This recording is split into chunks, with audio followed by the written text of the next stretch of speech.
Welcome back to the YouTube channel Malawian Cameras. Iyai apa ndithu tipatsaneko update.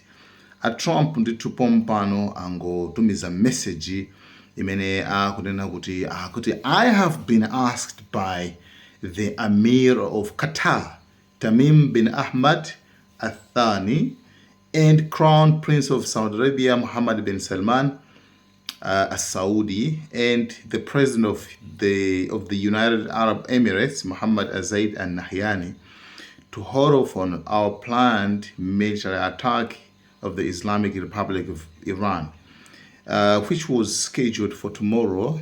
In that, serious negotiations are now taking place, and that, in their opinion, as great leaders and allies, a deal will be made which will be very acceptable to the United States of America, as well as all countries in the Middle East. And beyond this deal will include, importantly, no nuclear weapons for Iran. Based on my respect for the above mentioned leaders, I've instructed Secretary of War Pete Hegseth, the chairman of the Joint Chiefs of Staff, General Daniel Caine, and the United States military, that we will not be doing the scheduled attack of Iran tomorrow, but have further instructed them to be prepared to go forward with a full large-scale assault of Iran on a moment's notice, in the event that an acceptable deal is not reached. Thank you for your attention to this matter, President Donald J. Trump. Trump atumiza message imene pompano akunena kuti potengera ndi mtsogoleri wa Qatar, UAE komanso Saudi Arabia, achulaso maina awo mene Tamim mtenchano oseo mamva maina aja, ati potengera kuti iwo achanapempha atanapempha iwo aja kuti iwo asapange kaye strike, asaphulitse dziko la Iran mawa, chifukwa mawa anakonzeka zoti mawa ayamba kuphulitsa dziko la Iran. So akuti potengera ndi iwowa akuti auza kale kuti aya amuza kale kuti msaphulitse akulu basi zisiyene kaye dikire kaye.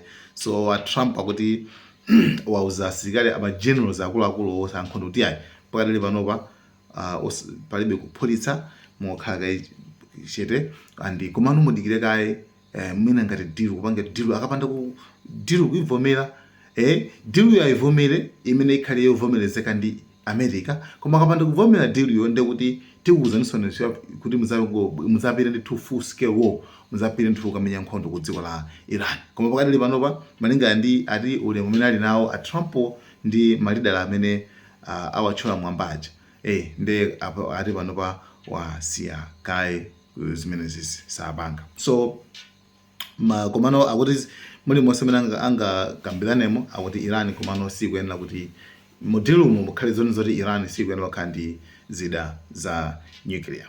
So pamene papa based on ndi mmene nkhani tikumayionera mmene kumayendera mukuona zoti chikuchitika ndi chani.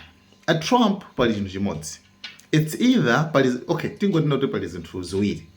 One, right, it's either nkhani yonseyi akungowanamizira maikowa akuwanamizira, Saudi akuwanamizira, UAE akuwanamizira, Qatar akuwanamizira. Yes, nthawi zonse. Chabo ndingasema maiko ndoti ndi maiko amalamulira amakhalira pamutu amauzura amakisa thako langa chani blama tukwana. I mean mukudziwa kaleso mwina sanga wale pa front kumutsusa Trump kuti ifese na weapons zimenezo mwina. So that's why amangwanamizira baso ndiye malinga iwo andipempha kuti sapange strike Iran ndesi ndipanga strike. So mwina nkuteka Trump maiko awo akwanamizira.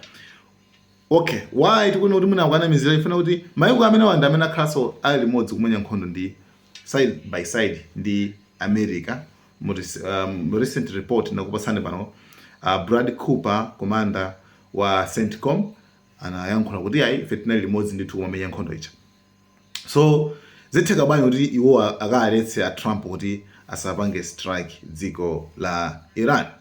So kutheka kukhala zoti akungowanamiza chabe, Trump angopezera njira yongothawirapo. For Iran yawo zakaya kuti sikuopa ngati mufuna mkhondo, so it's fine, tiye nayo. Option number 2, kutheka a Trump akunena zinthu zoona, koma chifukwa chani maiko amene wawa anganene kuti musapange strike dziko la Iran chifukwa chani. Kutheka ikafa chimene chake chino kuti the moment America yapanga strike Iran ija, Iran imapanga attack maiko amene wawa, you understand? So komanso kutheka mna angodziwabe kuti izizu muli mose mena angapangira awamu, koma ife ndio ndamete ngapange face ma consequences zotsatira zake zobwerabe kwa ife komwe mwina, you understand?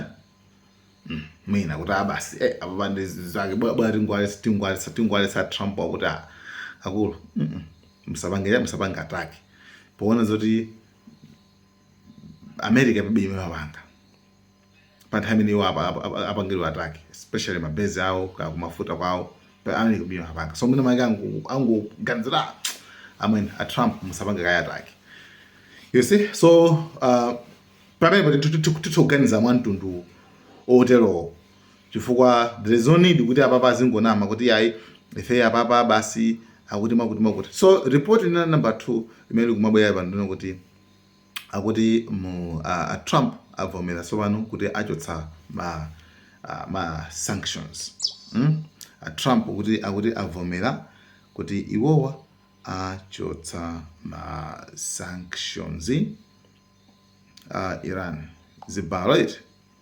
Just mina mage kukhanga mwina kufewetsako zinthu kana mako adono muli mosema mabe mukudziwa bega leso niyo mene zumakhalira